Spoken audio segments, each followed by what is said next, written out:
बिस्मिल्लाहिर्रहमानिर्रहीम। अस्सलाम वालेकुम नाज़रीन, प्रोग्राम खबर की खबर के साथ मैं हूं आपका मेज़बान डॉक्टर बुलंद इकबाल। नाज़रीन, आज सबसे पहले हम एक तो बात करना चाहेंगे ट्रांसपेरेंसी इंटरनेशनल की रिपोर्ट के हवाले से, और इस रिपोर्ट में ये कहा गया है कि पाकिस्तान में करप्शन में मज़ीद इजाफा हुआ है। हालांकि वफाकी हुकूमत की जानिब से मुसलसल ये दावा किया जाता रहा कि पाकिस्तान में करप्शन कम हुई है, एहतसाब का अमल जो है उससे करप्शन को कम करने में मदद मिली है, और ख़ास तौर पे पहले जो प्रैक्टिसेस या जो चीज़ें पिछली हुकूमतें करती रही हैं वो अब इस हुकूमत में नहीं हो रही। लेकिन क्या बात है कि ट्रांसपेरेंसी इंटरनेशनल की रिपोर्ट अब भी कह रही है कि पाकिस्तान की करप्शन में इजाफा हुआ है। इसके अलावा नाज़रीन, आपको ये बताते चलें कि एक वीडियो वायरल हुई जो कल हमने अपने प्रोग्राम में भी चलाई, और सूबाई वज़ीर बराए science and information technology Taimur Talpur को भी हमने लाइन पे लिया, उनसे भी हमारी बात हुई। अब उस वीडियो के हवाले से कल रात गए जो तरदीद है वो भी आ गई थी गवर्नर सिंध इमरान इस्माइल की जानिब से, लेकिन अब भी इस पर बहस की जा रही है कि हकीकत क्या है। इस हवाले से भी बात करेंगे। सबसे पहले नाज़रीन, हम बात करना चाहेंगे, इस वक्त हमारे साथ ऑनलाइन मौजूद हैं रहनुमा पाकिस्तान तहरीक इंसाफ और मेंबर सूबाई असेंबली जमाल सिद्दीकी साहब। अस्सलाम वालेकुम सर, खुश आमदीद कहते हैं प्रोग्राम खबर की खबर में। जी अच्छा, जमाल भाई, सबसे पहले तो कुछ बात करना चाहेंगे ट्रांसपेरेंसी इंटरनेशनल की रिपोर्ट के हवाले से। सर, इतने दावे और तमाम चीज़ें होने के बावजूद अगर पाकिस्तान में अब भी करप्शन बाकी है तो सर फिर मतलब ये वफाकी इदारे, ये एहतसाब और अपोजिशन का ये कहना कि नैब को जो है वो पॉलिटिकल विक्टिमाइजेशन के तौर पे इस्तेमाल किया जाता है। हुकूमत ये कहती है जी हम इतने पैसे, इतने 100 अरब लेके आ गए, हमने इतनी करप्शन खत्म कर दी। कहाँ खड़े हैं सर? डॉक्टर साहब, पहले तो मैं आपसे गुजारिश करूंगा कि थोड़ा सा जरा आपका वॉल्यूम अगर तेज हो जाए तो मैं आपकी आवाज बहुत अच्छी तरह समझ पाऊंगा। मैंने आपका सवाल सुन लिया जी, लेकिन थोड़ा सा इजाफा कर देंगे तो मैं आगे आपकी बात पूरी तरह समझ पाऊंगा बंदों में जी। बिस्मिल्लाहिर्रहमानिर्रहीम। डॉक्टर साहब, देखिए, आपका सवाल बिल्कुल वैलिड है कि इस मुल्क में एहतसाब के इदारे काम कर रहे हैं और वज़ीर आज़म पाकिस्तान की भरपूर कोशिश है कि इस करप्शन के नासूर को पूरी तरह से कंट्रोल किया जाए, और जिन लोगों ने माजी में करप्शन की है उनको इबरत का निशान बनाया जाए। तो मैं अपने वज़ीर आज़म पे और अपनी गवर्नमेंट पर पूरा एतमाद करता हूँ, और मुझे पूरा यकीन है इस बात का कि इस फेडरल गवर्नमेंट के अंदर वज़ीर आज़म इमरान खान के होते हुए किसी मिनिस्टर की, किसी मुशीर की ये जरूरत नहीं है कि वो एक पैसे की करप्शन का भी सोचे। ये तो मैं एक ईमान की तरह, कि मेरा ये ईमान है, मेरा यकीन है, फेथ है कि वज़ीर आज़म इमरान खान के होते हुए ये तो मुमकिन नहीं है। लेकिन जहां तक आपका ताल्लुक है कि करप्शन हो रही है इस मुल्क में और पाकिस्तान का नंबर बतदरीज बढ़ा है, तो मैं बिल्कुल इस बात से इकरार करूंगा, क्योंकि पाकिस्तान का नंबर बढ़ा है तो हमारा सूबा सिंध भी इस पाकिस्तान में ही आता है। तो इस सूबे में जिस बेदर्दी से लूटमार का सिलसिला जारी है, जिस महकमे को आप उठा लें, वो करप्शन के नासूर से, करप्शन की दास्तानों से अटा हुआ है। तो ये सूबा भी हमारे इस मुल्क में आता है। दुनिया जो रेटिंग करती है वो इस मुल्क के हिसाब से करती है, मुझे उनकी रेटिंग में बिल्कुल एतराज नहीं है। तो आप किसी भी इस सूबे हुकूमत के एक महकमे को, किसी भी वजारत को उठा लें।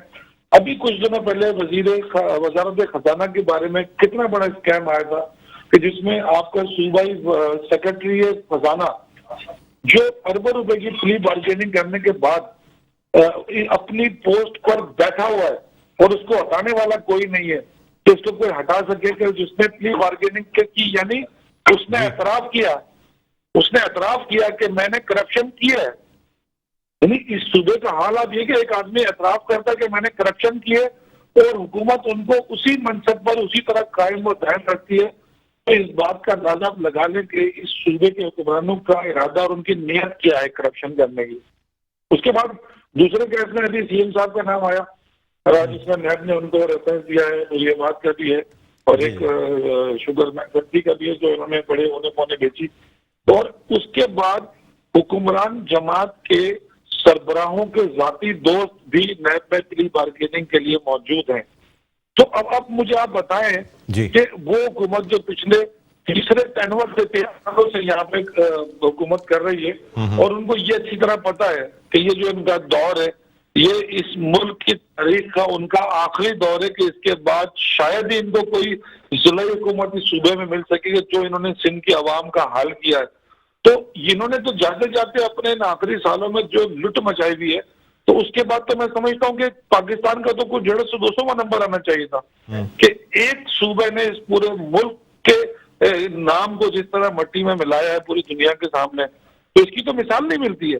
तो ये तो ट्रांसपेरेंसी की तो मेहरबानी कि उन्होंने 7-8 दर्जे पाकिस्तान को ऊपर दिखाया है। पाकिस्तान तो मैं समझता हूँ कि ये वज़ीर-ए-आज़म इमरान खान का खौफ ही है, जिसकी बुनियाद पर सिर्फ 7% ऊपर गए, वरना इनका बच चलता तो ये पाकिस्तान को शायद कोई 100% ऊपर ले जाते।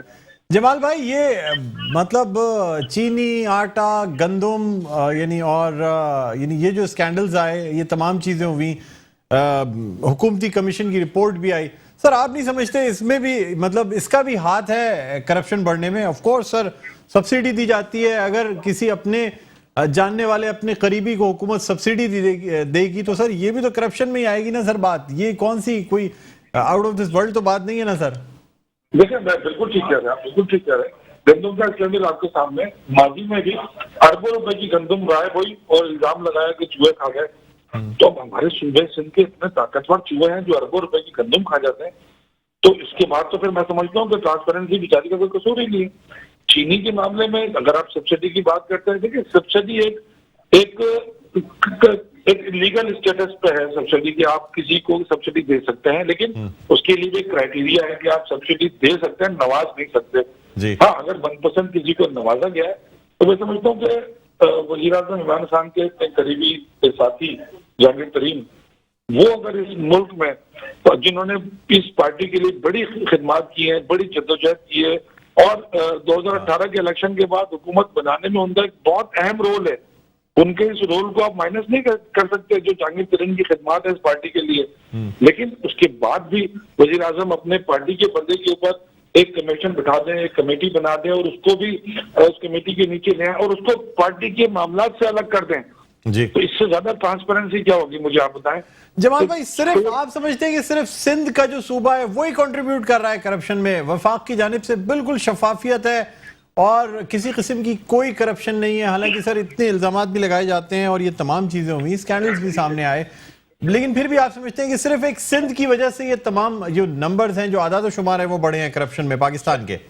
देखिए बुलंद, अगर वफाक का कोई महकमा या वफाक की कोई वजारत ये काम कर रही होगी तो इल्जाम तराशियां तो अपनी जगह है ना, कि वो टीवी पर अपोजिशन तो 1000 तरह के इल्जाम लगाती है, लेकिन जब आपके एहतसाब के इदारे काम कर रहे हो तो वो एहतसाब के इदारे इल्जामात पर काम नहीं करते, वो शवाहिद पर काम करते हैं। जो कल भी आपके एक बड़े चैनल के रात 10 बजे टॉक शो की जीनत बना, जिसमें बहुत सारे एविडेंस दिखाए गए, और अगर जो शहबाज शरीफ की टीटियां हैं, यानी वो ये सबूत है, टीटियां जो दस्तावेजी सबूत है कि आपने मनी लॉन्ड्रिंग की है, आपने गलत काम किए हैं।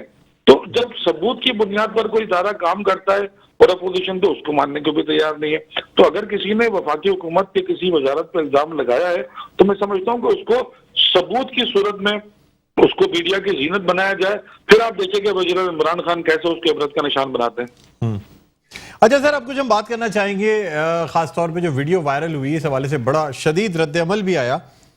पहले तो गवर्नर सिंध इमरान इस्माइल साहब की जानिब से जो है वो तरदीद भी आ गई थी कि मेरी फैमिली मौजूद थी। सर, आज भी हमने रब्ता किया तैमूर तालपुर साहब से और उनसे हमारी बात भी हुई। हमने उनसे ये पूछा कि जी मतलब गवर्नर साहब का ये कहना है कि जी फैमिली मौजूद थी। सर, उन्होंने साफ अल्फाज में कहा कि जी आप वीडियो हर तरीके से देख लें, जूम करके देख लें, अगर इसमें कहीं फैमिली मौजूद होती। उन्होंने कहा कि गवर्नर साहब की एहलिया मेरे बहनों की तरह है, अगर मेरी बहन गाड़ी में बैठी होती तो मैं हर सूरत में गाड़ी वहीं स्टॉप करके कहता है कि जी पहले मेरी बहन की गाड़ी चली जाए, ठीक है, प्रोटोकॉल है, मतलब ये गवर्नर हाउस की गाड़ी है। सर, उन्होंने बड़ा स्ट्रिक्ट उसमें कहा, साफ अल्फाज में कि जी इसमें कोई बैठा ही सवाए 1-2 मुलाजिम के अलावा कोई नहीं बैठा हुआ था। क्या कहते हैं सर आप? देखिए बुलंद, कॉमन सेंस की बात है कि अगर गवर्नर साहब की फैमिली जा रही होगी तो ये यकीनन सिक्योरिटी उनकी फैमिली के लिए होती है। मुझे एक लॉजिकल बात बता दें कि यानी अगर वो कुत्ते को उनकी फैमिली लेके जाए, मुझे बताया ना कि किस मिनिस्टर के किस घर में किसके कुत्ता नहीं होता, हर आदमी शौक में पालता है, जानवर पालता है, और बहुत सारे लोगों के घर में है, और मुझे भी पता है कि किस के घर में कौन कौन सी नस्ल का जानवर है। तो अगर एक कुत्ता एक शौक की अलामत है, अगर शौक में कुत्ता पाला हुआ है और वो उसको वैक्सीन के लिए फैमिली अगर लेके जा रही है, और इस बात को कोई सूबे का एक ऐसा वजीर जिसका माजी, जिसका हाल और इंशाल्लाह मुस्तकबिल भी ऐसी मुतनाज़ा वीडियो से भरा हुआ है जो अय्याशी पर मबनी हो, वो वजीर आके गवर्नर सिंध की फैमिली की गाड़ी को फॉलो करता है और उसकी वीडियो बनाकर वायरल करता है। मुझे आप ये बताएं कि ये एक ऐसी शर्मनाक हरकत है उस आदमी की जो खुद जिसका किरदार इस तरह की मुतनाज़ा वीडियो से भरा पड़ा है। आप मुझे ये बताएं कि इस तरह की वीडियो बनाने के बाद आप इस सियासी कल्चर के अंदर एक नई रवायत कायम कर रहे हैं कि अगर किसी की फैमिली जा रही है और आप उसकी वीडियो बना के वायरल कर दें, यानी कल अगर सीएम साहब की फैमिली जा रही होगी तो कोई इसकी वीडियो बनाने लगेगा, कोई किसी और मिनिस्टर की फैमिली जा रही, यानी क्या आपकी फैमिली हमारी फैमिलियां, हमारी माए बहनें क्या महफूज नहीं है इस शहर में?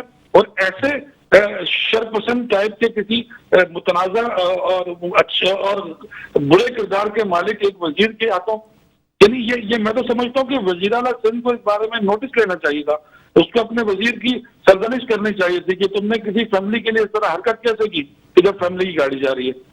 लेकिन मुझे हैरत इस बात एक दूसरी जानिब ये बात भी की जा रही है जमाल भाई कि मतलब ऐसे दावे करने वाली हुकूमत या पार्टी जो कहती थी कि जी हम कोई प्रोटोकॉल नहीं लेंगे, गवर्नर हाउस को, ऐवान सदर को, वजीर आजम हाउस को लाइब्रेरीज बना देंगे, म्यूजियम बना देंगे, आम पब्लिक के लिए खोल देंगे। सर पहली तकरीर में वजीर आजम इमरान खान साहब ने जो दावे किए थे, जो वादे किए थे, सर एक भी पूरा हो जाता तो ये आज अपोजिशन बातें तो नहीं कर रही होती ना जो आज बिल्कुल ठीक है, बिल्कुल ठीक कह रहे हैं बुलंद, बिल्कुल ठीक कह रहे हैं। देखिए ना, आईन पाकिस्तान के तहत जो आईनी ओहदे हैं उनकी कुछ रिहाइश भी है ना। अच्छा, जब हमने शुरू में ये बात की थी तो उस वक्त तो नून लीग ने बड़ा शोर मचाया था पीपल्स पार्टी ने कि जी आपको सारी जिंदगी वज़ीर आज़म हाउस में रहेंगे, जो आप इसको तोड़ रहे हैं या उसको यूनिवर्सिटी बनाने की बात कर रहे हैं। तो आप ये तो सोचे ना कि 5 साल के बाद जब आप चले जाएंगे और हमें मौका मिलेगा तो हमें तो वज़ीर आज़म हाउस चाहिए। तो इस मुल्क में हर चीज का एक इश्यू बनाया जाता है, तो इसको भी इश्यू बनाया गया उस वक्त जब नई हमारी गवर्नमेंट आई थी। आप गवाह हैं, आप खुद एक एंकर हैं, आपके सामने सारी सूरत हाल है। तो इन सारी चीजों के बाद हम देखिए हमारे करने के काम ये है कि जिस चीज को आप प्रोटोकॉल कह रहे हैं वो अगर किसी चीफ मिनिस्टर की, किसी गवर्नर की, किसी प्रेसिडेंट की एसओपी का हिस्सा हो कि उसके बगैर उनकी सिक्योरिटी उसको निकलने नहीं देगी, तो फिर आप क्या करेंगे? ठीक है, अगर एक पुलिस मोबाइल को लेने को आप प्रोटोकॉल नहीं कह सकते, ये वो होता है कि जब आपका सूबे का चीफ मिनिस्टर जाता है और 30-30 गाड़ियों के काफिले में और पूरी सिंध की पुलिस उनकी खिदमत में लगी रहती है, वो मुनासिब भी टीवी चैनल आपको दिखाता है कि 1, 2, 3, 4 कितनी गाड़ियां उनके पीछे काफिले में सिक्योरिटी को स्क्वाड में जारी होती है। यानी ये तो एक गवर्नर साहब की अहलिया और उनकी साहबजादी थी, तो क्या सूबे के गवर्नर की फैमिली को सिर्फ एक पुलिस मोबाइल से प्रोटेक्शन देना भी क्या गलत है? नहीं सर, बिल्कुल। बहुत शुक्रिया जमाल सिद्दीकी साहब, आपने हमारे प्रोग्राम के लिए वक्त निकाला। नाज़रीन, रहनुमा पाकिस्तान तहरीक इंसाफ और मेंबर सूबाई असेंबली जमाल सिद्दीकी हमारे साथ ऑनलाइन मौजूद थे। छोटा सा एक वक्फे के बाद दोबारा आपकी खिदमत में हाजिर होते हैं। देखते रहिए प्रोग्राम खबर की खबर।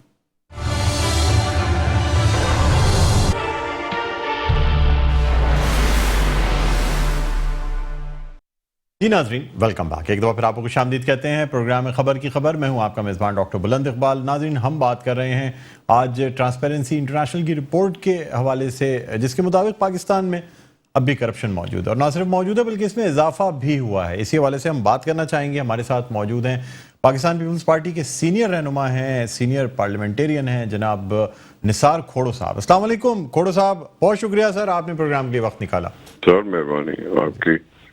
सर क्या कहते हैं, दावे तो वफाकी हुकूमत के ये थे कि जी करप्शन ख़त्म हो गई, एहतसाब का अमल जारी है, तमाम चीज़ें शफाफियत से हो रही हैं। सर इंटरनेशनल एजेंसीज तो कुछ और ही रिपोर्ट दे रही हैं, क्या कहते हैं आप इस हवाले से? ये हुकूमत कहेगी कि इंटरनेशनल एजेंसी झूठ बोल रही है, ठीक है जी। और ये अपनी बातों से इस वजह से फिर गए हैं कि ये सारी चीजें कहते थे जब वो हुकूमत पे नहीं होते थे। हुक्मरानों को बहुत बुरा भला कहते थे और करप्शन की बातें करते करते हुए, मतलब यही है कि किसी जमाने में हिटलर होता था, उसका कोई एक जेनोसाइड साथी होता था जिसको कहते थे कि जी झूठ इतना बोलो कि सच लगे। ठीक है जी सर, ये हुकूमत वो है, झूठ इतना बोलो कि सच लगे। आपने मदीने का नाम लेकर उसको बदनाम कर दिया, अपने मदीना की मतलब सल्तनत बनाने का नाम लेकर पाकिस्तान को तो जो किया सो किया, ऐसे मुकद्दस नाम को भी आपने उसका भी हुलिया बिगाड़ दिया। ये सारी बातें किसी से छुपी नहीं रहती। दुनिया एक छोटा सा गोल ग्लोब है जी, उसमें से कुछ नहीं छुपता। ये ट्रांसपेरेंसी इंटरनेशनल हो, दूसरी चीजें हो, सारे ये जो वर्ल्ड आई होता है ना, आंख देखती है, सुनती है, लिखती है, सारी चीजें इनके दावे ढकोसले साबित हुए हैं। आज उनके ऊपर लेबल लग गया कि इतना पहले करप्ट पाकिस्तान नहीं था जितना आज है।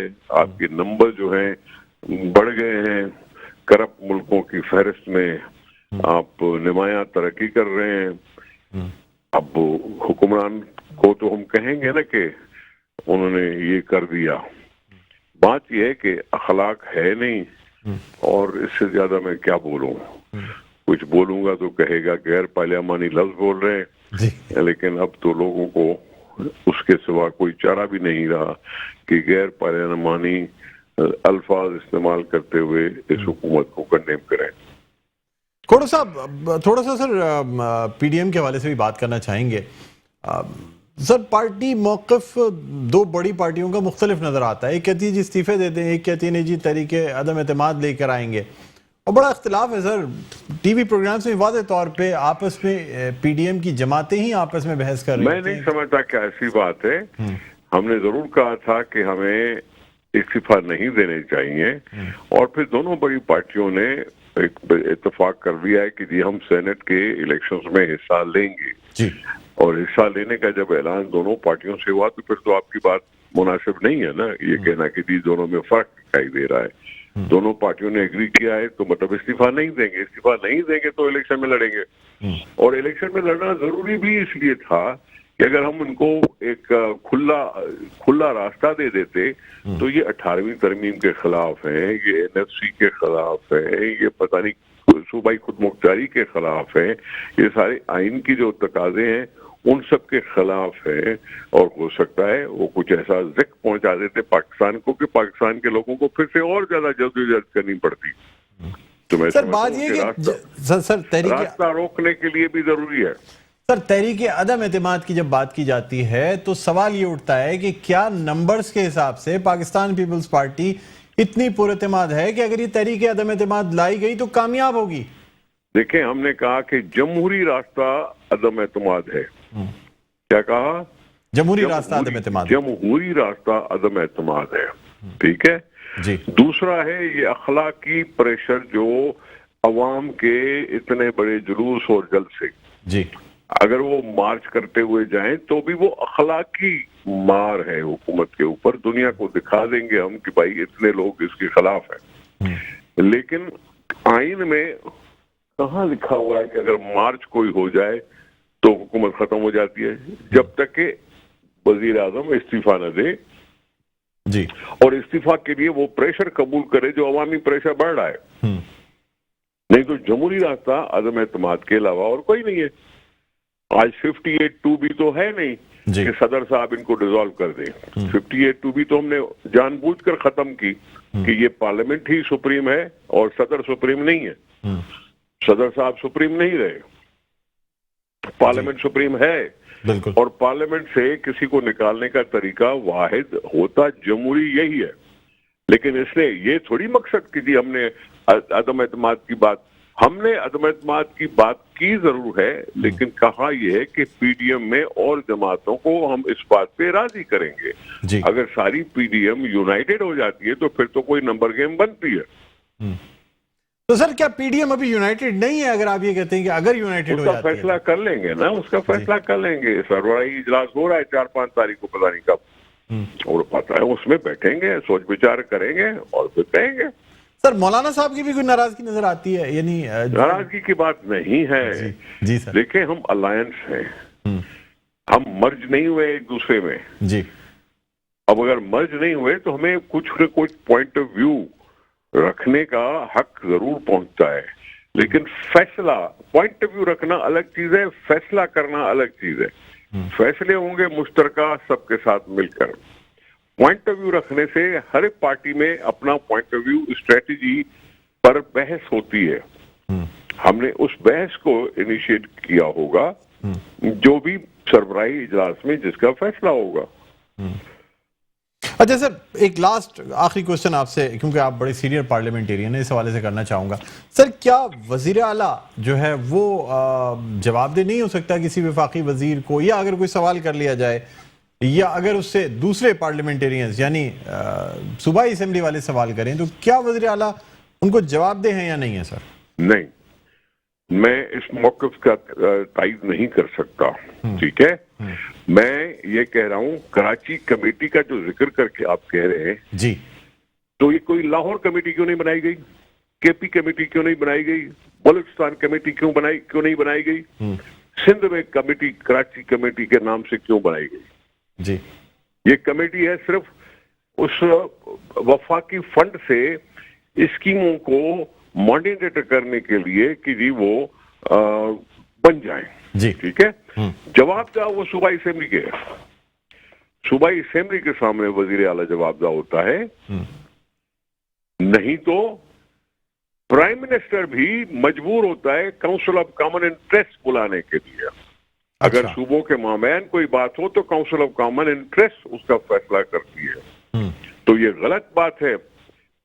अगर यहाँ वफाक का नुमाइंदा गवर्नर साहब होते हैं ना, जी, लेकिन एक्शन कमेटी का कैप्टन चीफ मिनिस्टर क्यों था?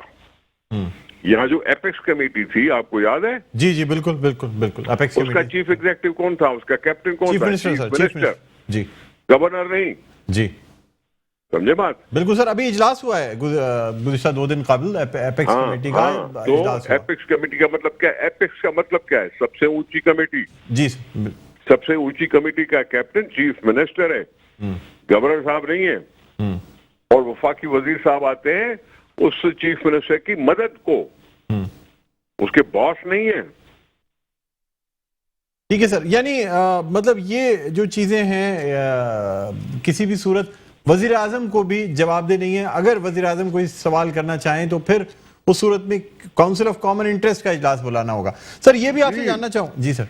जी सर, जी सर। सर ये आपसे जानना चाहूंगा कि काउंसिल ऑफ कॉमन इंटरेस्ट के जो फैसले होते हैं सर, मैंने कहा सूबाई बैनल सूबाई जब मसले होते हैं तो बैनल सूबाई मसलों को हल करने के लिए भी प्राइम मिनिस्टर को इजलास बुलाना पड़ता है काउंसिल ऑफ कॉमन इंटरेस्ट का। जी खोड़ो साहब, काउंसिल ऑफ कॉमन इंटरेस्ट में अगर मर्दमशुमारी के हवाले से जो फैसला किया गया, क्या कानूनी तौर पे मैं आपसे ये जानना चाहता हूँ कि क्या काबीना ये इख्तियार रखती है कि उसको रद्द कर दे और काउंसिल ऑफ कॉमन इंटरेस्ट में होने वाले फैसलों को रद्द करते हो? काबीना कमेटी न पूरी काबीना को अख्तियार नहीं है काउंसिल ऑफ कॉमन इंटरेस्ट के फैसलों के सामने खड़े होने का। ये धोखा है और काउंसिल ऑफ कॉमन इंटरेस्ट ने अभी तक कोई फैसला नहीं किया है मर्दमशुमारी पर। ये वफाकी काबीना ने कहा कि जो प्रोविजनल रिजल्ट है उसको हम भेज देते हैं काउंसिल ऑफ कॉमन इंटरेस्ट में। उन्होंने कहा उसको भेज देते हैं काउंसिल ऑफ कॉमन इंटरेस्ट में। जो भी लोग बैठे हैं उस काबीना कमेटी में, वो उसमें एमक्यू भी है तो कोई और भी है जिन्होंने मर्दमशुमारी पर बोल तो बहुत रहे हैं लेकिन उस वक्त चुप हो जाते हैं क्योंकि वजारतें चली जाएंगी।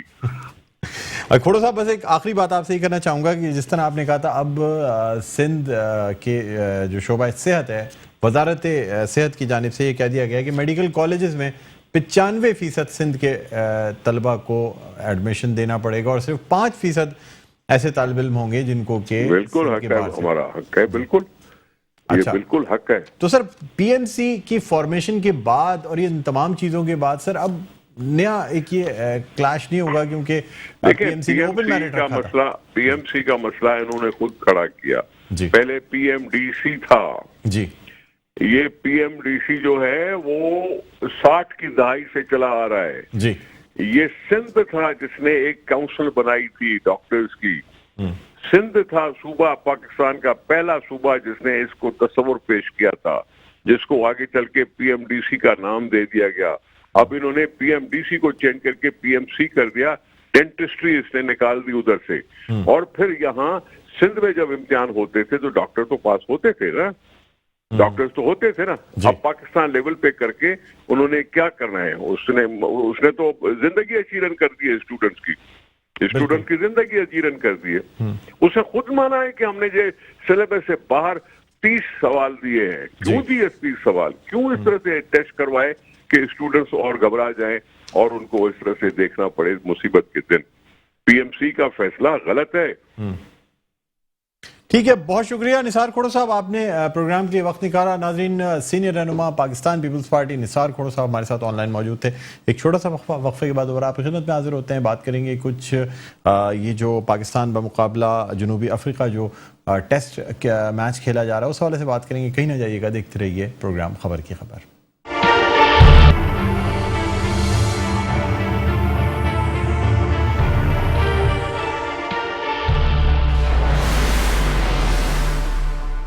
जी नाजरीन, वेलकम बैक। एक दफा फिर आपको खुशामदीद कहते हैं प्रोग्राम में खबर की खबर। मैं हूं आपका मेज़बान डॉक्टर बुलंद इकबाल। हम बात करना चाहेंगे क्रिकेट के हवाले से। पाकिस्तान पाकिस्तान ने कराची टेस्ट में अपनी पोजीशन मुस्तहकम तो कर ली थी, लेकिन आज के जब दिन का खेल ख़त्म हुआ उस वक्त कुछ ऐसा महसूस हो रहा है कि जनूबी अफ्रीका ने बहुत अच्छी तरीके से फाइट बैक किया है। यानी 187 रन बनाए हैं आज की इनिंग्स, यानी जब आज के दिन का जो खेल है वो ख़त्म हुआ और 4 खिलाड़ी आउट हुए हैं। लेकिन अब ये 6 विकेटें अगर पाकिस्तान ने जल्द ना ली तो फिर ये बर्तरी जो इस वक्त तकरीबन 29 रन की बर्तरी है, ये बर्तरी बढ़ती जाएगी। क्योंकि पाकिस्तान ने जब अपनी पहली इनिंग का इख्तिताम किया तो पाकिस्तान ने तकरीबन 378 रन बनाए और 158 रन की बर्तरी हासिल की। उस वक्त ये समझा जा रहा था कि शायद अगर जनूबी अफ्रीका को जल्दी आउट कर लिया जाता है तो फिर शायद चौथी इनिंग्स में पाकिस्तान को बहुत ज़्यादा मेहनत ना करनी पड़े।